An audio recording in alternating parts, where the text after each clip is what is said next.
Welcome to the Midwest Singles Network lecture series with Rabbi Matt Levy. This is a series of 3 lectures to bring single individuals together who are looking to meet new people, make new friends, and meet just people from around the world or in your hometown. After getting divorced and being single in the Midwest, I decided to start Midwest Singles Network because I believe everything is better when you have a network. I wanted to have a place, even if it's just virtual for now, for single Jewish individuals to connect, specifically from around the Midwest of the United States, but also other parts, if you are interested to join us, to find a sense of community and connection and belonging. I found Rav Matt of GamZuli during my online searches to find more Jewish contacts. I have found him to be a thoughtful and supportive professional. I approached Rav Matt to give this lecture series to give us a boost as the Jewish community has dealt with a lot of challenges this year around the world. We'll be taking questions at the end, so if you'd like to send your questions to us for Rav Matt to ask, you can either send them to me privately during via the WhatsApp chat, or you can post them publicly, whatever your comfort level is. Not the WhatsApp chat, the Zoom chat. Sorry, Zoom chat, Yeah. it's early. Nobody should think there's a WhatsApp group for this or anything.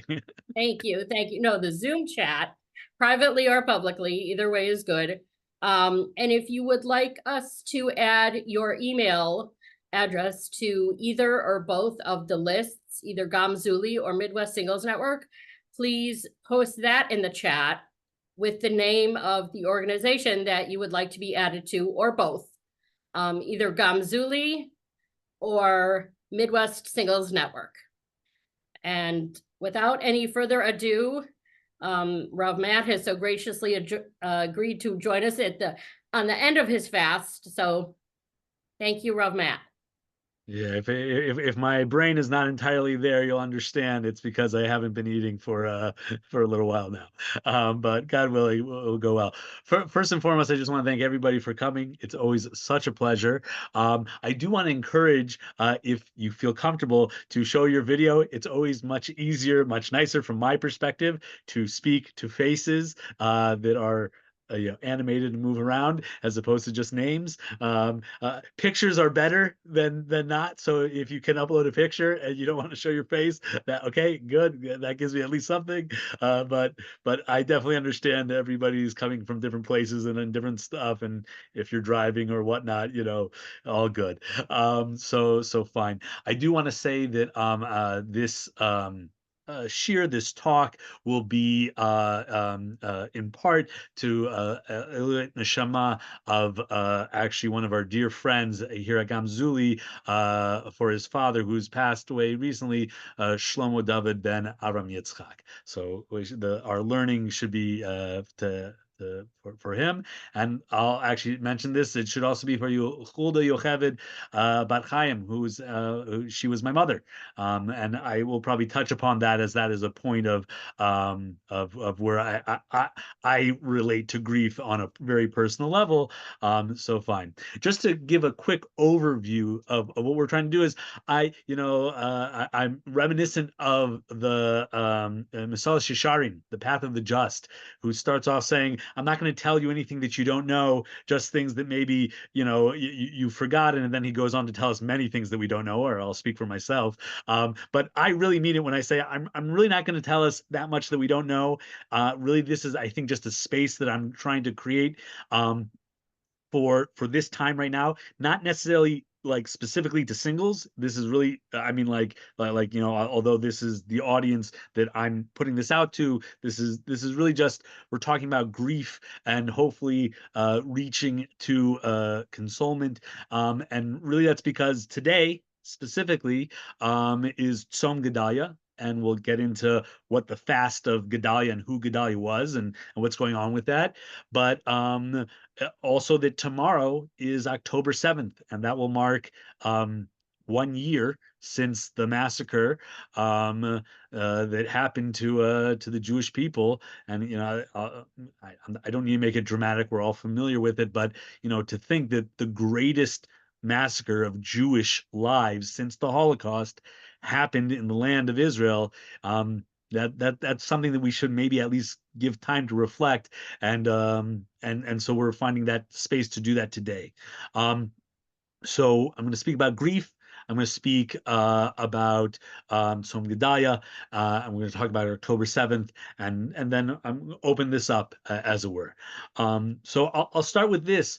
I am reminded of the Rambam at the beginning of his Hilchot Tshuva, which is very apropos for this time of year. But what we hold on one second. Just something. Okay, good. I'm all right. Sorry. So the Rambam at the very beginning talks about confessing, which happens to be one of the steps, one of the the process to doing tshuva. Again, we spoke about tshuva last time. I'm not going to get into it that much this time, but he spends the very first chapter really articulating confessing as one, and it's not even the first step of tshuva.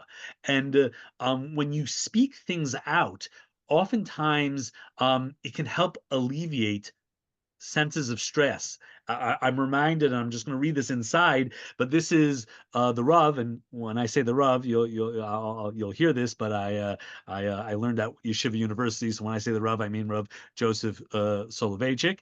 And in his Lowly Man of Faith, in his intro to it, he says, "All I want is to follow the advice given by Elihu, the son of Barachel of old, who said, I will speak that I may find relief, for there is a redemptive quality for an agitated mind in the spoken word, and a tormented soul finds peace in confessing."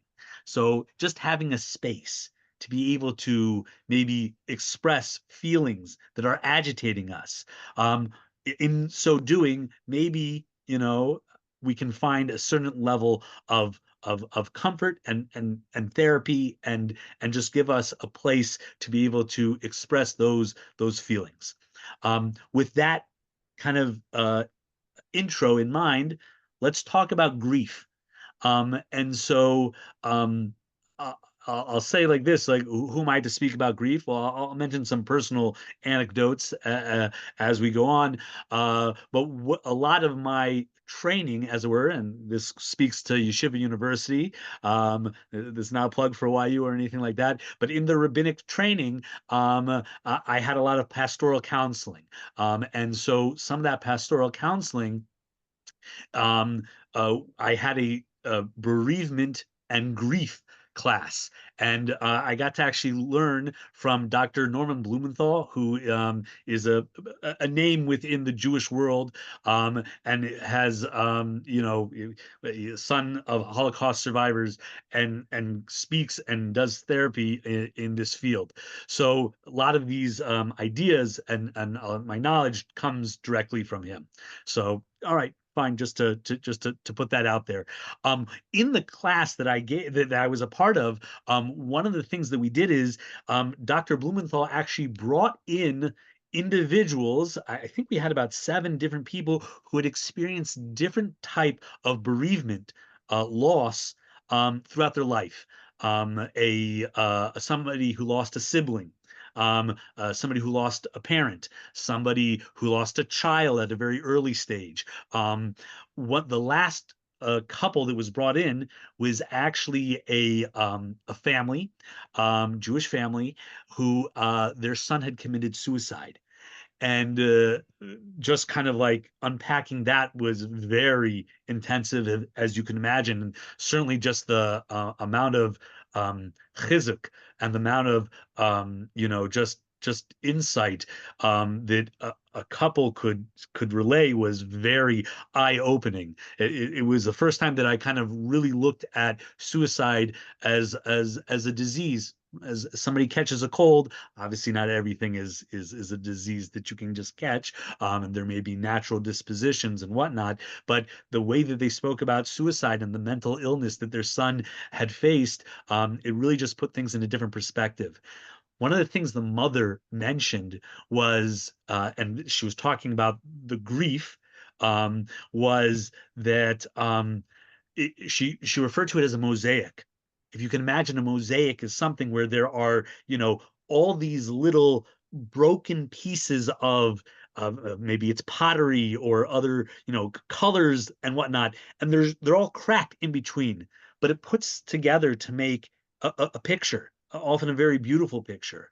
And she spoke about the death of her son, his suicide, as like the mosaic of her life, fragmented, but together it makes a whole. And I think we're going to go back to this mushal, this parable, and I think for me it resonates a lot, and I think we're going to explore it a little bit. First and foremost, so what is grief? And the explanation that most people give is, it is the experience of coping with loss. So a bereaved really comes from the sense of, like, loss, to lose something. And we're going to talk about exactly what that loss is. Generally speaking, we talk about this in terms of people, people that we're close with. Um, and so what do we do in that space, in that experiencing of loss? That is often defined as grief. You may be familiar, this is often like a very classic structure, is Elizabeth Kubler-Ross. She has the 5 stages of grief. I was actually looking at some things earlier, and I saw 7 stages of Elizabeth Kubler-Ross. So I'm not familiar with that, but the 5 stages that I'm most familiar with in terms of her teaching and learning. Again, she was like a 19th century, I'm sorry, 20th century scientist, I think originally from Switzerland, and she kind of classified these stages that one goes through when dealing with loss. And it's interesting, this is not in an exact order.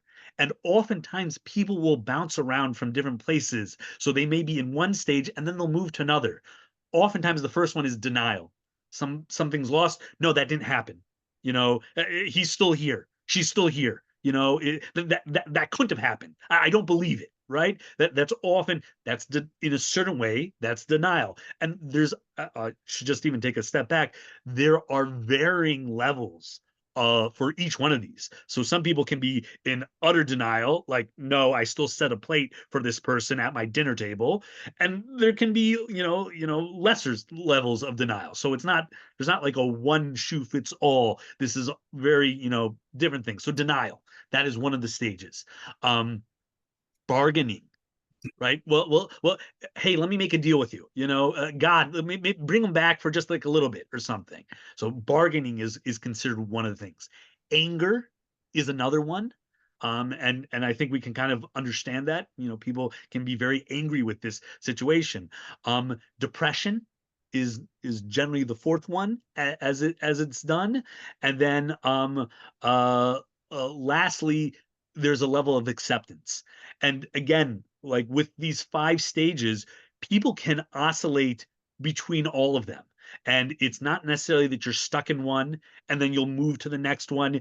And then there's no exact order. But oftentimes people will go through these emotions in different ways.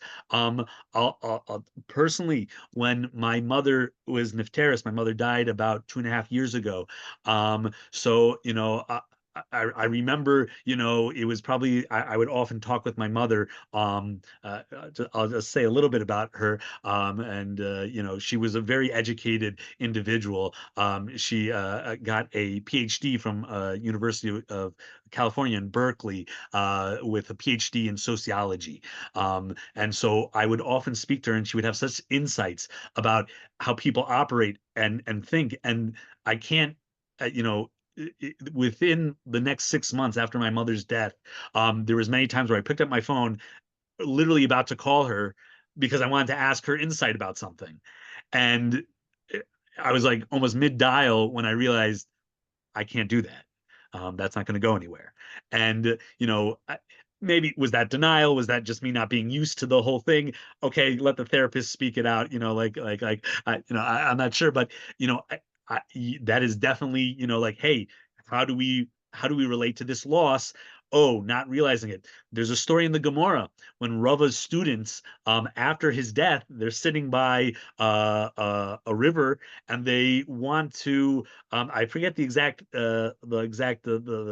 situation within the Gemara, but I think they had a question about how they should say Birkat Hamazon, and they said, "Oh, I know. We'll ask Rava."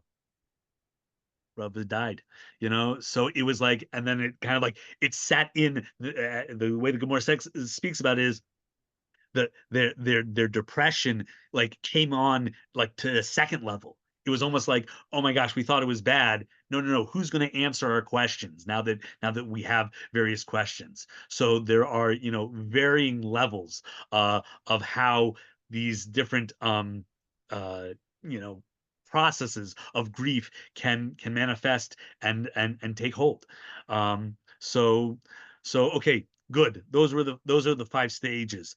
Um, and again, just to reiterate, how they manifest is different for everybody, and the degree in which they manifest is different. And this is also something we're going to have to widen our thinking of what loss is. But you can have loss from an individual perspective, something very personal. We can also have loss as a people, a communal perspective, and certainly today, as many of us may be fasting, and certainly thinking of tomorrow, in which the massacre that happened to our people happened. We are definitely, I think, feeling maybe in many ways a lot more of a communal or a people feeling of that loss.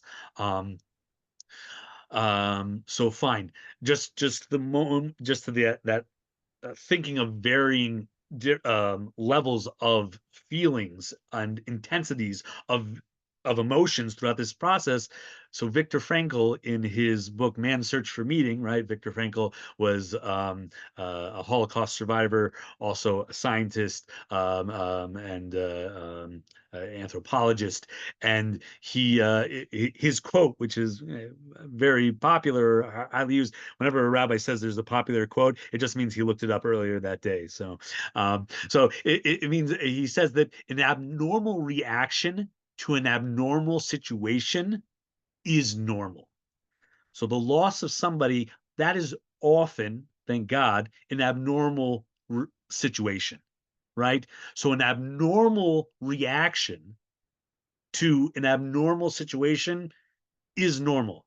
It's all about how we are processing. I have a background in philosophy, so often I like to think of like maybe the theory behind things, and I think this also gives us another layer to look at grief. But some of the theories that are attached with loss, one is attachment theory, and this pretty much explains where, again, what are we trying to deal with? We're trying to maintain a connection with something that is lost. And in many ways, there's something actually very beautiful with that. You could make the argument that all of Judaism is an attachment theory. We are constantly, one of the things that I say whenever I'm teaching my students, I say in Judaism, the answer to everything is Zecha L'Tziat Mitzrayim.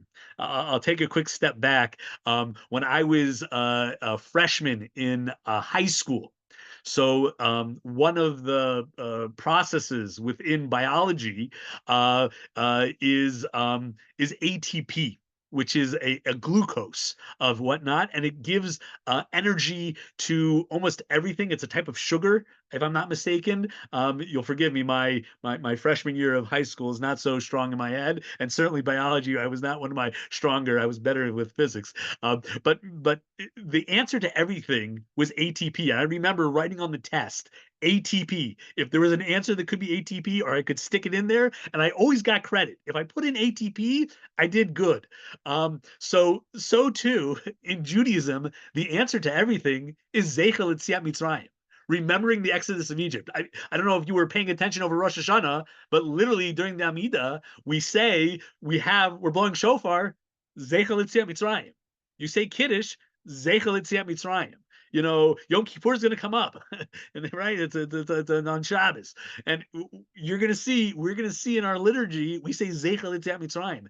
Everything we do is Zeichel Yetziat Mitzrayim. It's like a fundamental idea, and so I always tell my students, if there's ever a question, Rabbi, why do we do this? The answer is it's a remembrance of the Exodus of Egypt. Zeichel Yetziat Mitzrayim. Remember the Exodus of Egypt. So what is attachment theory? Again, we've lost something, and so how do we maintain a connection with something that's lost?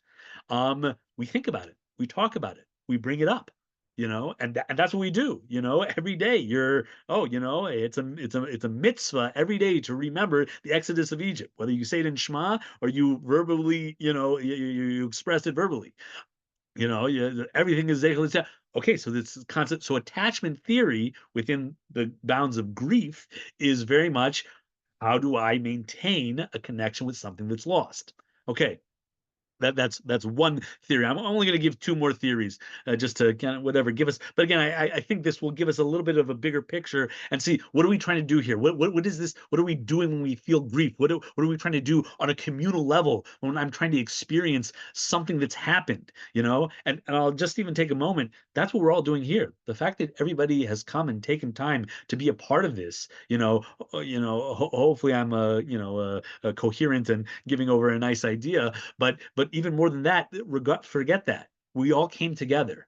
And the kavana, the intention of this coming together is to acknowledge the grief that we are feeling, whether it's Tzom Gedaliah, whether it's October 7th, and that acknowledgement, or just even coming to that space to do that in and of itself, that we're doing it. We're succeeding. We're attaching ourselves to something that is lost, and in so doing, we're making it eternal. We're keeping it going. I once heard this was in a podcast, and the way it was articulated was, the person never dies until the last time that name has been mentioned.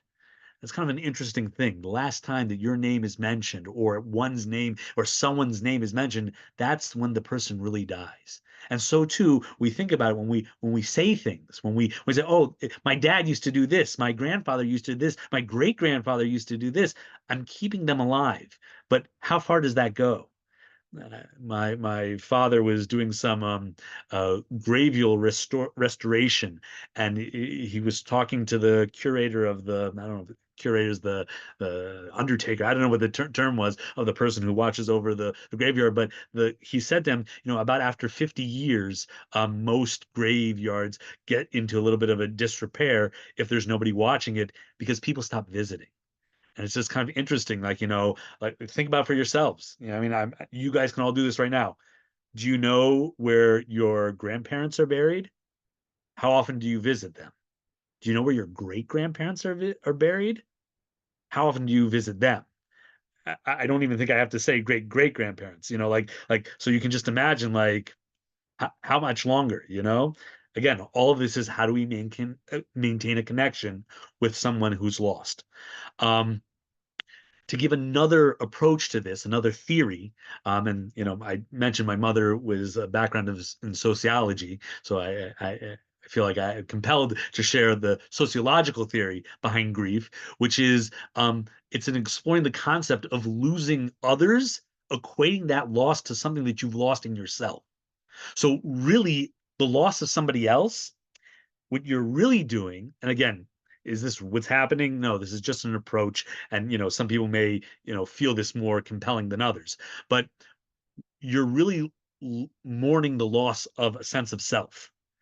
So as it were, I'm not really mourning this individual or this experience or whatever the loss is. I'm mourning in relationship to myself, as it were. I lost something. And so that is what I'm mourning. And it's kind of interesting, because I'll tell you, from a halachic perspective, there's a whole question when one goes to sit Shiva, right? Who is the Shiva for? Right? The Jewish custom is that we take, 7 days after the burial, and you sit. Is that in honor of the dead, or is that in honor or for the people who are living. And what's the practical difference? And again, this is extreme, and I'm not suggesting this is what it is, even according to Jewish law. But what if the person who died was a wicked individual? So even though he may be related to me, and even though maybe on a technical level I have to sit shiva for this individual, but if they're a wicked person and the point of shiva is for the wicked person, maybe I could forego and not do it. Right? That would be, as opposed to, if it's for me, then it doesn't really matter who that individual was. I have to deal with that loss that I'm feeling, and that in and of itself requires the shiva. So it's an interesting, from a halachic perspective, looking at it from this sociological perspective. And lastly, and then we'll move on to kind of the next part of this talk. But I'll mention Dr. Blumenthal's theory, and he says that the pain induced, or rather, the pain induces growth to bear the burden of the loss. So the grief process essentially is what helps me, like, as it were, deal with the loss in the first place. And all the again, all the pain, I'm just going to re-say it one more, the pain that is induced, right? The pain induces growth, and that helps carry the loss. The way that you might think about this is going to the gym and working out, right? Literally, when you work out and you're doing, you're working your muscles, as it were, you're literally ripping um your muscles. That when you're lifting weights, as it were, you're actually tearing the tissue. The idea is, with that tear, it will then heal itself, because your body naturally can do that, and it becomes stronger. And so in many ways, oh, I'm picking up the 20 pounds, I'm picking up the 50 pounds, and I'm doing that, in a sense, I'm breaking myself, but that break will enable me to lift.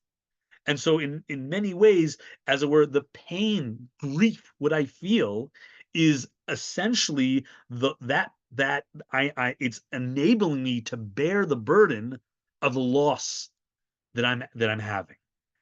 Um, all of these are kind of different ways of understanding and processing grief. And like I said, not one of these theories is the theory. These are all just ideas that are out there. And honestly, you learn enough Torah. So what's the answer? Everything, right? Both, right? So it's not just one approach or another. There may be many different things that kind of resonate with us, and different things for different people at different times. Um, this kind of goes into a bigger question: is, what do you mourn for? Right? So I think oftentimes we very much are in the mindset of, oh, I mourn a person, right? I mourn people, right? But maybe you can mourn other things. And I think you can, meaning you can mourn opportunities not actualized. Oh, I didn't get the job. Now, again, right, it's not going to be the same. I won't equate the fact that I didn't get this job opportunity with the loss of my mother. Yeah, I'll take my mother any day of the week. But but that is a certain sense of, maybe there's a relationship that we tried for, professionally or personally, you know, and it didn't work out.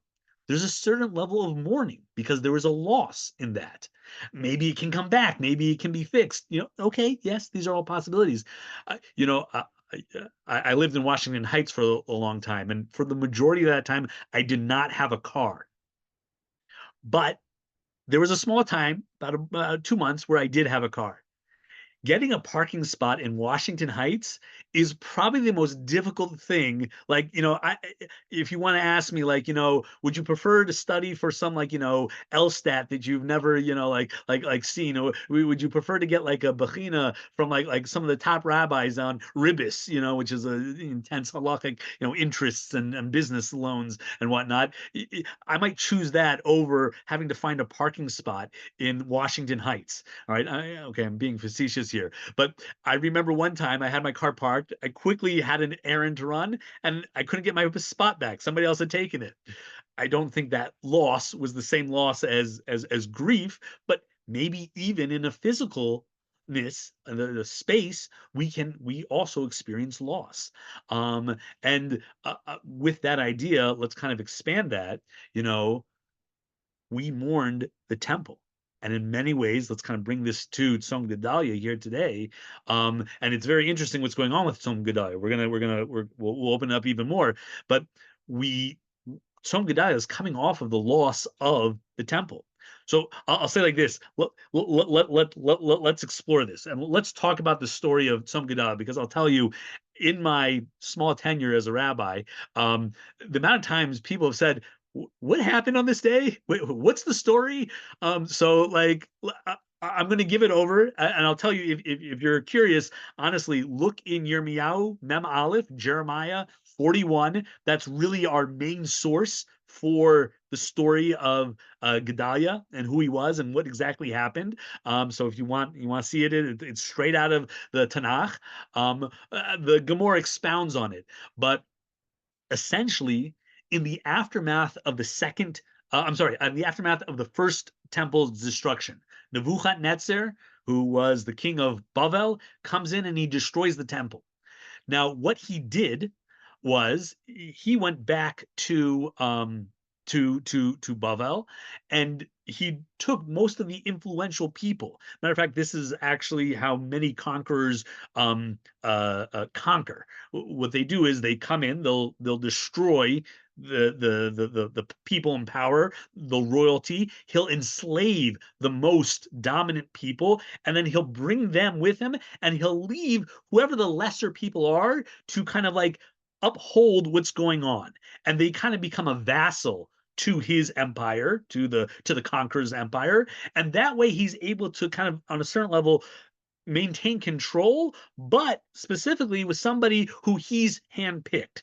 So that's who Gedaliah was. Gedaliah ben Achikam was basically put in as a governor, and the story picks up on, his assassination is the third day of Tishrei. So meaning to say, the temple was destroyed by Nebuchadnezzar when?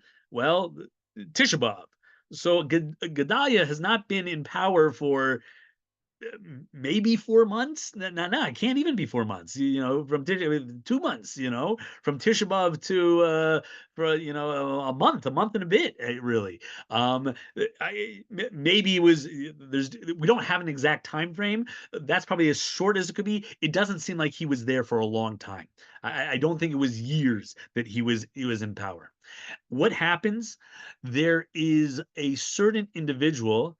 His name is Yishmael ben Netanya, and Ishmael used to be a Jewish name, even though we don't really associate it with Jews. Look, in the Gemara, there's a Rebbe Ishmael, so obviously this was a name that was continued.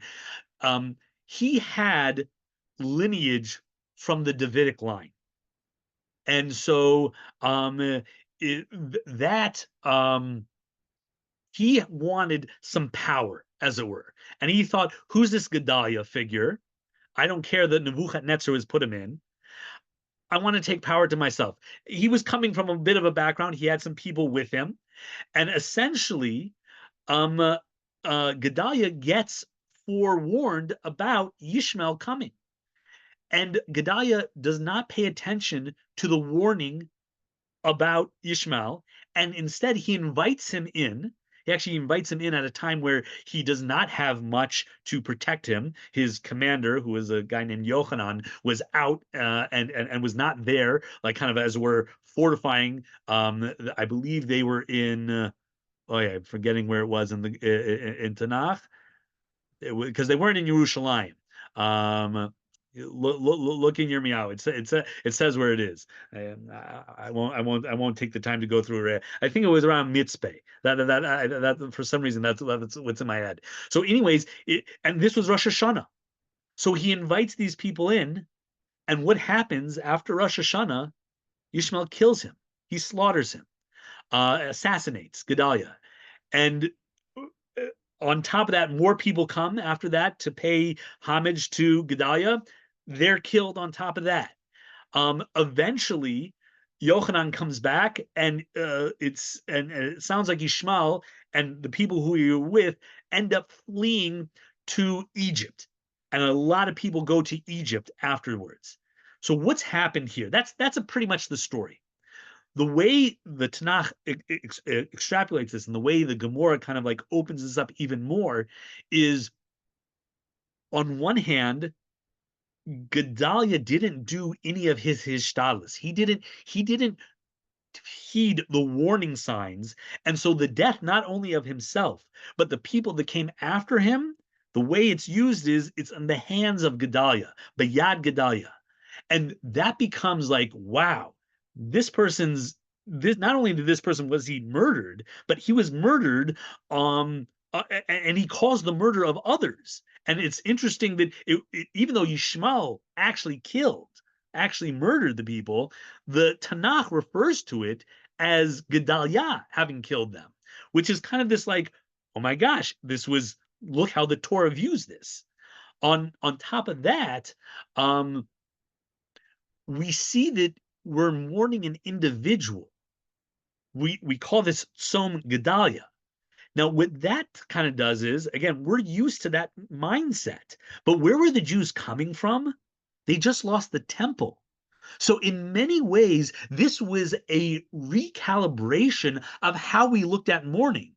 Before we looked at mourning, just think about Tisha B'Av, we look at it from the perspective of we lost a temple, we lost a connection with Hashem. We're mourning that loss. But now we have a holiday, again, we have a fast named after an individual.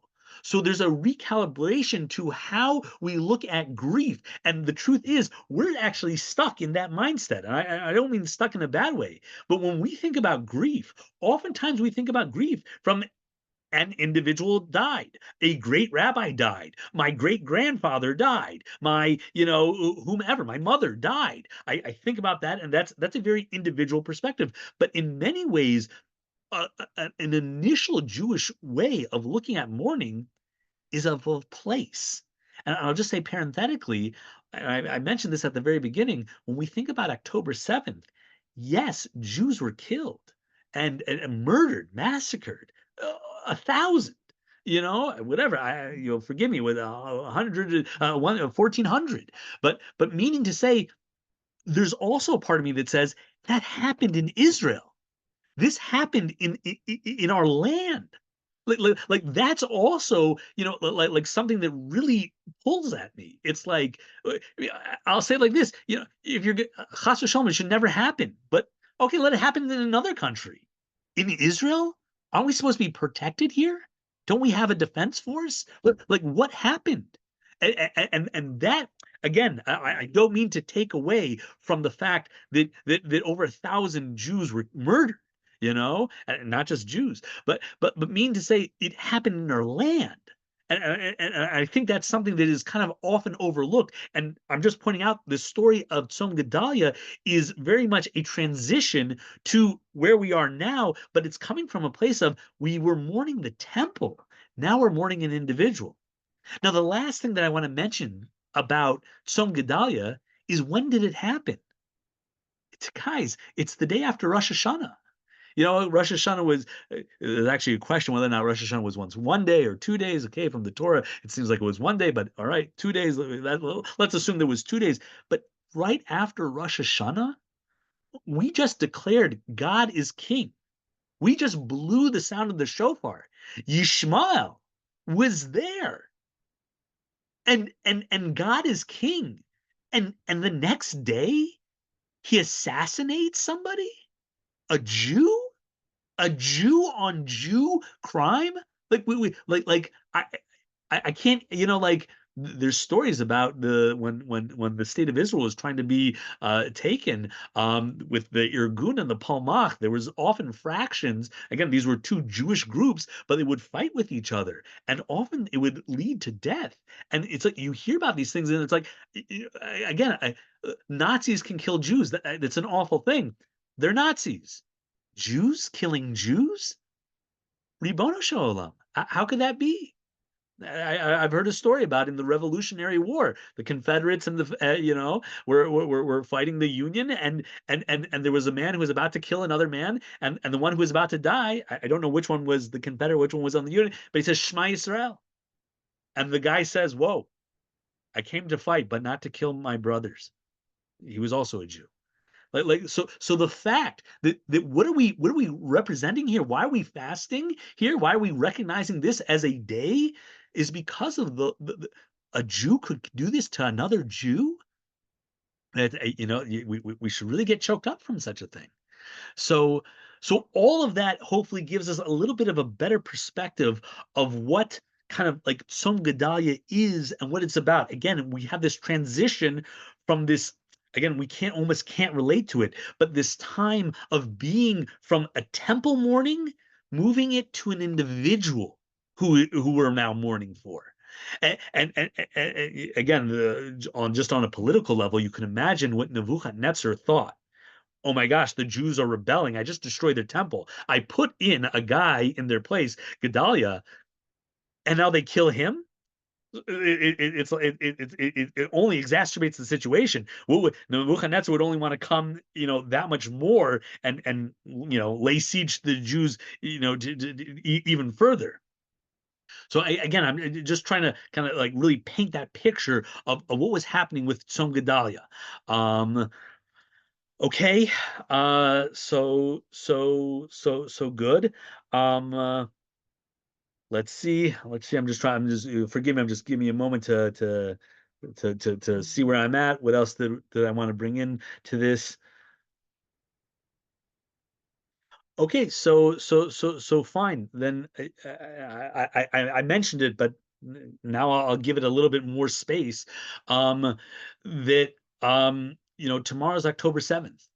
And with that, it's now a year. It's been a year, and you know, I didn't know anybody personally who was there. I knew of some friends and whatnot, or like whatever acquaintances, as it were. But again, they were. It's not nobody who I knew personally. But I think whether we can relate to it individually or we just do it as a peoplehood, the fact that this loss happened to us, and again, I've already mentioned in the land of Israel, but you know, people just coming together, a music festival, there's so much to be said about music is a connection to the Torah. The Gra, the Vilna Gaon, says that you can't fully understand Torah if you don't understand music. You need to have at least a basic understanding of music. I was reading Tehillim over Rosh Hashanah, and it talks about the nachlaot are rivers, but it's also a type of instrument that Tehillim was composed with, Psalms was composed with, and that connotation to water, music is to water, and we in many places see water is connected to Torah. So again, you have that connection of Torah to music, and I'll say like this, everybody connects to Hashem in a different way, and maybe in this group where if we're going to give definitions, so maybe we say we're orthodox, whatever, we're Torah observant, whatever that means. And so that's obviously how we find that connection. And yes, there is halacha, and we have to know how to be within the lines of halacha. And okay, this I don't mean to say more than just trying to kind of give a general categorization to who we are, but we're spiritual seekers, and that's what Jews are. And you go to these music festivals, and a lot of these people are searching for connection. And to think that somebody who was trying to connect to Hashem, and maybe it sounds like such a far-fetched way, and we don't really understand it, and maybe they didn't really understand it, and maybe they did, and maybe they understand better than we do. But in that space, this tragedy hits, it would be better if people were just out on a tiyul, out on a trip, it would have been better if, like, but people just trying to come together to celebrate. Yeah, you're gonna tell me it was on Shabbos and it was on Simchas Torah, and then they're, yeah, I hear you. I'm not, I'll let God judge. It's not for me. But just again, that recognizing people coming together and in such a place of trying to create happiness, that's where this massacre happened. It needs to be said. We need to at least say it out, to at least acknowledge it, and we need to realize the loss that happened with that. And this is it's I, you'll forgive me, I don't have words for it. I just don't have words for it. And so if nothing else, maybe us coming together in this, little forum that we have right here, is us trying to maintain that connection with the loss, with those who are lost, and we're trying to give, credence and hope. And I'll end with this. But so much of Judaism is hope. And we say this 3 times a day. Sometimes we say it more if it's a holiday, but Techiyat HaMeitim. We believe in the resurrection of the dead. And that is believed in a very fundamental way. We say it 3 times a day if you pray, when you say the Amidah, and that's our hope for the future. And so, as much as we might talk of a loss of a connection, there is a belief, there is a hope for the future. And this is really where consolement comes in. And let's go back to that beginning, that tapestry, that mosaic, and its broken pieces. And the thing is, in life, when we're so close to it, that's all we see. We only see the cracks. We only see the broken. But everybody knows, if you want to look at a mosaic, if you want to look at a tapestry, you have to step back. And our stepping back is only something that can be done throughout time. It's something that can't happen in a day. It can't happen in a month. It's why we sit, why you're in Avel, why you mourn for at least, your parents for 12 months, 11 months, 12 months. It's why you need time to be able to reflect, to see, wait a second, there's a bigger picture going on here. And I'll end, although it's maybe not the most Jewish, but okay, no, I'll add something right after that as well. But Thomas Attig, who is a doctor, I think he may have died very recently. So he says the struggle to put our lives back together is a process of relearning, and we reweave the fabric of our lives into a new wholeness. And that's really the process of grief in many different ways, a relearning. And lastly, I'll finish. We say we've added, LaDavid Hashem Ori. This is a Tehillim, and it ends right. Kaveh el Hashem v'chazak v'yametz libecha b'kaveh el Hashem. And it's this repetition, and it's this, which loosely translated is hope in Hashem, and let that strengthen our hearts. And it's that hope in Hashem, that future of what we're looking for, what we're reaching towards, what we Mashiach. I hate to, but it's this hope for a future, and it's a wholeness that will be reached. I very much believe that, I'll see my mother again. I believe that. I believe I'll get to see my bubby again. My Zadie, who I never met. I believe I'll get to see him again. And that is a belief that is fundamental to our Judaism. That, how does it happen? How old are we? What do we look like? What are we dressed in? Okay, these are all very good questions. We'll get the answer when we get there. I've it's a morbid thought, but I'll say like this: sometimes, whatever you see, society being like held by, that can often be an indication of deeper thoughts. And what is society held by? So for the longest time, we've seen a lot of zombie movies. I mean, I haven't seen them, but I see that they're out there. There's like a lot of things about zombies. I think we're actually kind of moving away from it, but like for a while, just remember there was probably like a whole decade where everything was about zombies.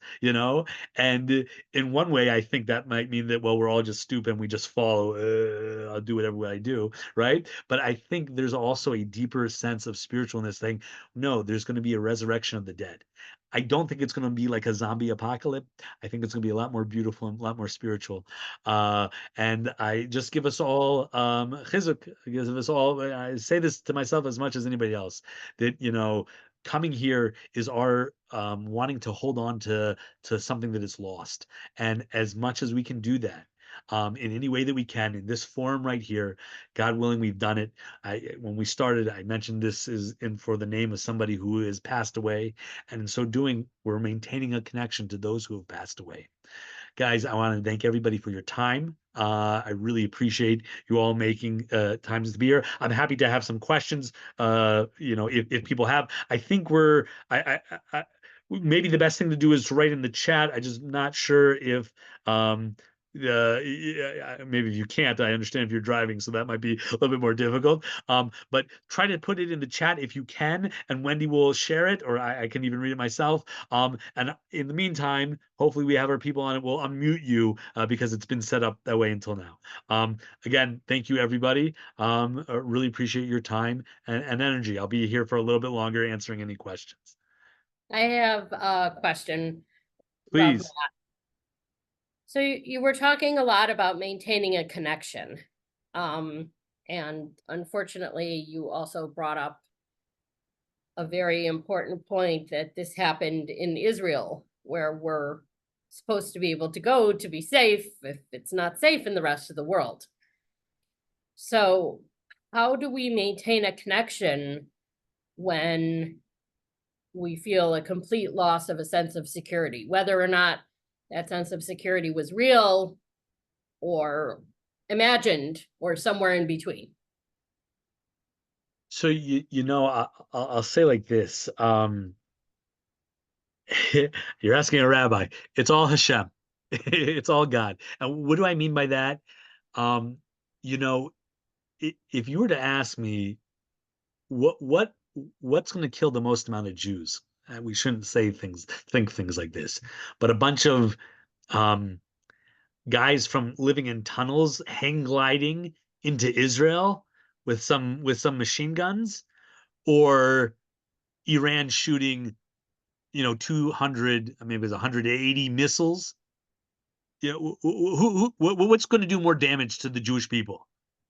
You ask me that question 100 times, I say a whole bunch of missiles. Would you like what would you want? You want to tell me that, like, I think it was like under 100 people hang glide into Israel over a security fence with machine guns? Like what IDF will take them out. It's not even a question. As opposed to a barrage of missiles, like, like what? And guys, look, this just happened right before Rosh Hashanah. I mean, I was actually outside when this. I was shopping at 8:35 p.m. when this, the sky got, full of and not one person got hurt. That's crazy. And if you remember, before Pesach, I think it was 2 weeks before Pesach, there was another round, meaning I think they sent, it was more than that. There was like 400 missiles shot at us.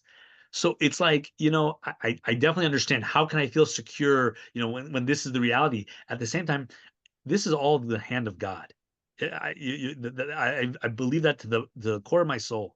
If Hashem wants, a bunch of rats living in tunnels can come out and do more damage than the most maybe kind of advanced, weapons technology that the world has to offer. And that's the hand of God.